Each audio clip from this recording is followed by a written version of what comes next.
Alô, torcida tricolor, meus queridos e amados amigos, estamos de volta. Bora trazer as novidades do Fluminense para vocês. Após ontem uma derrota preocupante, né? Bem complicado, a gente está de volta, né? E vamos aqui tocar esse barco porque ainda há muita água para passar debaixo dessa ponte, né? Espero que o jogo de ontem pelo menos tenha servido como um alerta para os jogadores do Fluminense, um alerta para o técnico Luiz Francisco Zubeldia. Existem alguns atletas que não fazem sentido mais, né, no elenco. A gente precisa mudar, a gente precisa, né, de certa forma. Então, assim, nesse vídeo aqui, eu vou comentar um pouco com vocês até em relação a contratações, tá? Ainda tem janela, a janela terminando ainda no dia 27, se eu não me engano, né? Mas a gente precisa ir buscar volantes, tá? Vou trocar essa ideia com você. Também vamos trazer a informação sobre a cobrança que rolou nos vestiários, né? Do Fluminense. Algo que eu não espero menos, né? Porque o que aconteceu ontem precisa ser falado. Mas antes, não esquece de ajudar a gente, por favor. Arrebenta no like. Arrebenta nesse like, clique no gostei, tá? E por favor, se inscreve aqui no canal Hora do Flu se você ainda não é inscrito. Faça parte desse canal que não para de crescer. Ter você aqui é um presentão. Obrigado aí de verdade. Mesmo depois dessas loucuras que a gente viveu ontem, estamos aqui e vamos continuar. Não pensa não aí, gente. Já passei por coisa muito mais absurda. E vamos lá, vamos pra cima e vamos se recuperar, né? Se Deus quiser. Minha cachorra tá latindo. Se você ouviu minha cachorra latindo, não é que ela tá passando fome, não. É que ela é intrometida. Não pode acontecer nada na rua que ela já fica aqui latindo. Então, se peço desculpa aí se você ouviu o latido. Acabei de pedir pra ela, por favor, ficar quietinho. Mas vamos lá, gente. O que eu quero falar com vocês, primeiro de tudo, é que ontem teve uma, entre aspas, surpresa boa, né? Que sinceramente já não é mais uma surpresa, né? La Vega é um cara que já estamos acostumados, porque ele tá bem lá no Coritiba, né? Conversando com alguns torcedores do Coritiba ontem, cara, eles já estão falando que La Vega tem que ficar. Tem que ficar, joga muita bola. O homem é não sei o quê. Assim, ele tá vivendo um ótimo momento lá, né? Os torcedores estão gostando muito dele. E ele fez o gol da vitória do Coritiba ontem contra o Mirassol. E olha, fora de casa, tá? Foi na casa do Mirassol. O Mirassol que é muito difícil desde o ano passado, né? Esse ano é um time um pouco diferente, né? Mas mesmo assim, La Vega, que ainda pertence ao Fluminense, tá, pessoal? Tá emprestado pelo Coritiba com uma opção de compra, é verdade, né? Mas a gente não sabe qual o valor e se o Coritiba vai ou não efetuar essa compra. Hoje em dia o Coritiba é SAF, então tem uma condição financeira um pouco melhor, o que pode apontar do La Vega não voltar, tá? Então coloquem as suas barbinhas de molho, né? Que não é certeza que La Vega volta ou não. Mas, ainda falando sobre o La Vega, aqui é o gol, né? Que infelizmente a gente não pode mostrar, né, diretor, o gol, mas ó, vou mostrar aqui rapidinho. Sobrou ali, ó. La Vega meteu para dentro do gol, pronto. E na comemoração, a gente tem o La Vega mostrando aí, olha aí, gente. Olha o que está na caneleira dele. É só o maior, pô. Só o FFC, o Fluminense, né? Aí ele aponta aqui. Né? Aí eu vou falar pra vocês que eu não entendi isso aqui não. Eu não sei se ele deu um recado pro Fluminense, deu um recado pra diretoria, se ele deu um recado pra família, se ele mostrou a sua intenção de voltar pro Flu, não sei. Ou se ele quis apontar para alguém especial dessa imagem e a caneleira dele já estava customizada com o Fluminense, né? Aí eu não sei. Deixa aí o que você acha, qual a interpretação que você teve desse lance aqui, mas é no mínimo muito curioso ele comemorar um gol no Coritiba, mostrando o Fluminense, né? E apontando ali. É curioso, é curioso. Será que ele mandou um recado? Será que o menino La Vega quer voltar? É bem jovem, né? É bem jovem. Uma das joias ali do Uruguai. É um jogador interessante, La Vega, né? Mas é isso. Eu acho que... sinceramente, eu sempre gosto... Eu sou o palpiteiro, né? Eu sou o cara que gosta de pegar isso aqui e trazer uma interpretação. Mas aqui eu não enxerguei, eu não consigo ver. Pode ser um recado.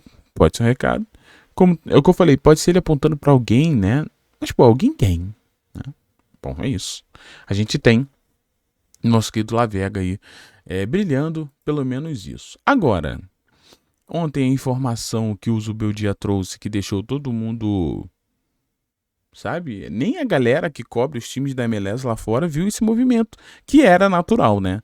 Santi Moreno saindo do Flu, né? Bom, dá uma olhada aí.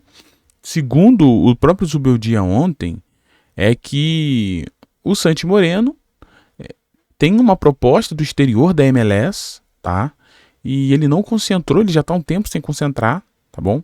E com isso, existe a possibilidade dele estar saindo, né? Vale lembrar que essa janela termina na semana que vem. Então as coisas para que Santi Moreno deixe o clube tem que acontecer por agora.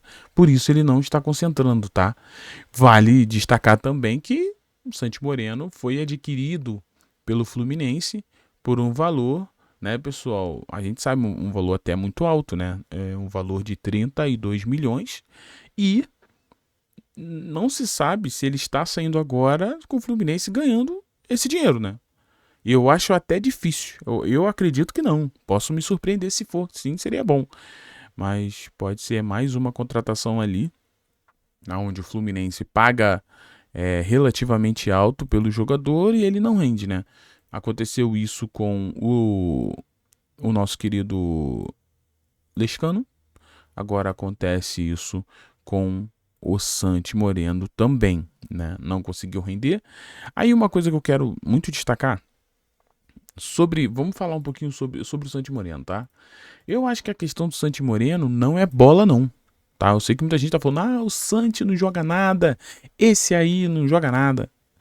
Galera, sendo honesto, a questão do Santi foi muito em relação a psicologicamente, sabe? O jogador ele não conseguiu se adaptar, talvez não conseguiu lidar ali com a pressão de jogar no Fluminense, e isso, né, fez com que ele travasse, não conseguisse jogar o que ele joga. Alguns jogadores, né, que vêm lá da MLS, lá não tem muita pressão, gente. Lá não tem. Lá, cara, o futebol lá é muito diferente do que a gente sabe, entende de futebol aqui. Primeiro nome, né? Lá é soccer, né? Brincadeiras à parte. Cara, lá é entretenimento.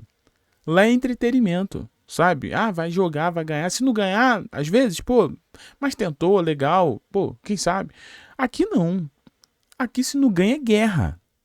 A derrota do Fluminense como a de ontem, aqui é papo de depressão, né? Lá não tem pressão, lá não tem pressão nenhuma.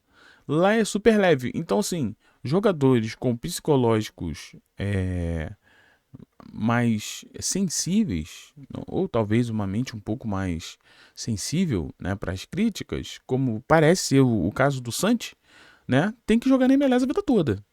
Né, porque jogar num time do tamanho do Fluminense vai sofrer. Por isso que eu falo para vocês, quando a gente analisa e a gente fala muito sobre scout, o scout ele não pode analisar só campo e bola. Campo e bola tem que ser só a gente.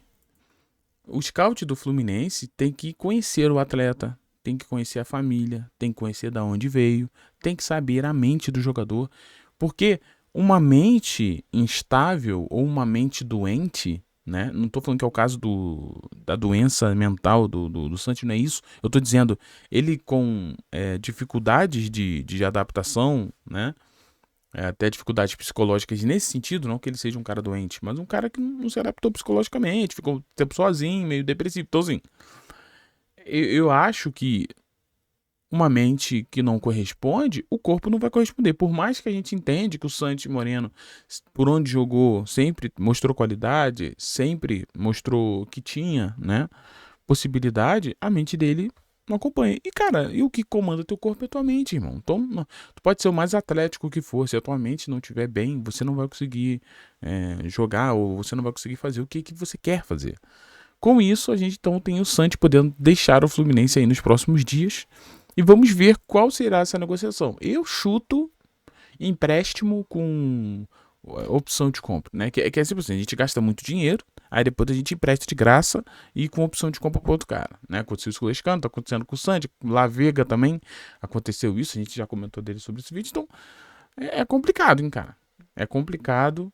Eu acho assim, apostas você pode fazer, não tem problema. Vou fazer uma aposta. Mas se o valor é muito alto, já não é mais aposta, gente. Aquele jogador precisa corresponder, né? E nesse caso do Santi, infelizmente não correspondeu. Fazendo meia-culpa, acho que hoje, né, viu que não deu certo, é muito fácil falar mal, né? Mas antes de vir pro Flu, cara, o Santos tinha todas as características que a gente precisava. Essa é a verdade, né? Mas eu acho que faltou um pouco de análise nesse sentido psicológico, porque ele veio pra cá e não conseguiu jogar. É isso aí, né? Então deve estar deixando o Flu aí. Agora, gente, vamos falar do que rolou ontem, né? Não especificamente do jogo, porque eu fiz uma live aqui pós-jogo. E quando eu resolvo fazer live pós-jogo, por isso que eu desisto, cara. Toda live pós-jogo que eu vou fazer, eu tenho que vir aqui e ficar com uma cara enorme. Porque é sempre um negócio muito doido, né? Mas, tudo bem. Ontem o que deu de vascaíno na live botando pilha. Mas assim, falando um pouquinho sobre o que rolou, eu quero falar o que rolou depois, né? Segundo o Paulo Brito, dá uma olhada aqui. Indignação tomou conta dos jogadores nos vestiários, tá? Do Fluminense após o revés. Fábio Ganso e outros líderes repreenderam o elenco tricolor. Não foram apenas os torcedores, blá, blá, blá, blá. Depois do revés, o elenco se reuniu no vestiário, né, informação do Paulo Brito aqui, onde uma conversa acalorada foi iniciada por alguns dos líderes. Técnico Zubeldia, que também conversou com os jogadores num determinado momento, apenas observou as movimentações. Então, meu amigo, os próprios líderes do elenco, né, como dizia minha mãe, chamou na chincha. Eu não sei se vocês conhecem esse termo, mas foi o que rolou. Um dos mais indignados com o vacilo do time, o goleiro Fábio, comentou sobre a importância de se manter sempre ligado em qualquer partida. Ele ainda salientou que os jogos como esses podem separar os verdadeiros campeões de jogadores comuns. Isso é perfeito. É exatamente isso aí. Jogo como o de ontem, que entregou como que entregou, sabe, deixa o torcedor do Fluminense menos esperançoso para um título, essa é a verdade. Salientando que a ambição em conquistar títulos, reiterou o quanto é fundamental jamais se desligar, sobretudo em clássicos. Outro que falou com o elenco foi também o meia Paulo Henrique Ganso, que deu razão aos torcedores que saíram chateados do Maracanã, destacou o Fluminense poderia ter matado o jogo. Isso é fato, mas que a vantagem não dava o direito dos atletas de acharem que tudo estava ganho antes do apito final, a falta de capricho em defender em momentos derradeiros, teve isso tudo também, nenhum atleta subiu o tom além do necessário, mas a conversa foi mais acalorada do que de costume, segundo uma pessoa que estava presente na ocasião. Com a derrota, o Flu se manteve aos 13 pontos, né? Então, é isso, cara, eu acho que isso tem que ter. Tu viu que em nenhum momento teve agressão, não teve nada, mas um time do tamanho do Fluminense. E você. Rapaz, agora eu vou falar uma parada, tá?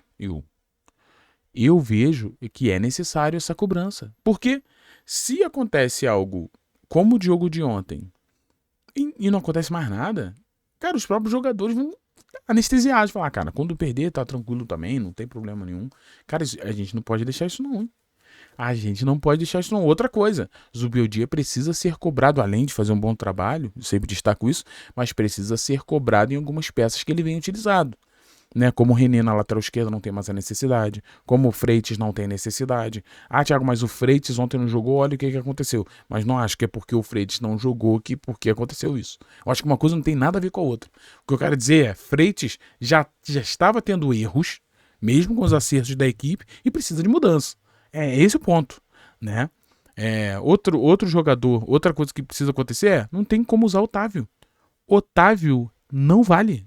Otávio não tem como vestir a camisa do Fluminense. É um jogador tecnicamente ruim, não tá entregando. Não entrega marcação, entrega só toquinho pro lado. Então assim, não faz sentido. Então o que eu quero dizer pros amigos é que entra o que eu quero falar nesse vídeo também. O Fluminense precisa aproveitar agora e contratar um volante. No mínimo um volante. Que volante? Camisa 5. O Fluminense precisa desse cão de guarda. Porque atualmente, se a gente parar para pensar os volantes que o Fluminense tem, vamos lá.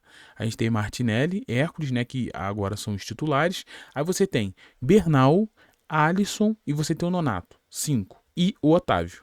Só que o Otávio, Thiago, acho que não tem bola para jogar no Fluminense. Minha opinião. Então, sem o Otávio, a gente só tem 5. Desses 5, só Bernal e Martinelli, improvisado, faz camisa 5. Dizem que ontem o Manolo na live falou que o Hércules faz. Eu não me recordo disso. Mas de qualquer forma, no Fluminense nunca fez. Então, no fim das contas, a gente só tem Martinelli e Bernal que faz 5. Bernal tá machucado. Martinelli ontem teve que sair no intervalo. Entrou quem? O Otávio? Não dá. Fluminense precisa ir ao mercado contratar um volante. No mínimo, contratar um volante. Um cara de marcação. Um cara de boa saída de bola. Um cara de velocidade. Um cara bom. Vai ter que contratar. Porque se a gente ficar dependendo toda vez que o Martinelli não conseguir fazer os 90 minutos, um Bernal machucado, trazer... Entendeu? Usa o Otávio para outra coisa, arruma um clube para ele. Mas, sinceramente, a gente precisa de um volante. Então, se eu sou o Fluminense, pensando em... o Fluminense vai jogar, o Fluminense vai ganhar títulos. Se você tem jogadores como René, Otávio, Freitas em certos momentos, você vai ganhar título com muita dificuldade, né? Porque toda vez que esses jogadores entram, acaba acontecendo alguma coisa, algum erro, né? Então, assim, eu acho que a gente precisa, de fato, colocar a mente para funcionar e a diretoria tem que aproveitar que essa janela ainda não fechou para ainda dar uma encorpada, pelo menos na volância. Pelo menos na volância. Porque o Otávio... vou falar uma coisa que me dói aqui. Eu, Thiago, acho que o Freitas, pra compor elenco, eu acho ok. Entrar com o Freitas de vez em quando, né? Pô, Freitas, eu não acho... Ainda acho que ele consegue, de certa forma, render, apesar da loucura que eu vejo, que parece que, né, quando ele tá assim, parece que ele fica ansioso e acaba errando algumas coisas. Mas agora, Otávio, cara, eu não consigo, mano. Eu tenho muita dificuldade de ver o Otávio com a camisa do Fluminense, tá? E outra, René, a mesma coisa. René acontece como aconteceu. Vai jogar muito contra o Remo. Vai jogar muito contra os timezinhos marromenos. Mas quando é jogo que pega pra capar, o René sempre vai mal. Sempre vai mal. Então, assim, você tem um Guilherme Arana, pô. Pô, pelo amor de Deus, né? Tinha que utilizar. Mas é isso, meus queridos. Galera, muito obrigado pela presença de todos de vocês. Comentem o que vocês acham, qual é a opinião de vocês. Ter você aqui é um grande presente, um grande privilégio. E é isso, vamos seguir firmes, né? Pensando pelo bem do nosso Fluminense. Então não esquece de se inscrever, de seguir a gente lá nas redes sociais também. E muito obrigado por assistir, tá? Um beijo no seu coração, fiquem todos bem, tchau. E valeu, pessoal.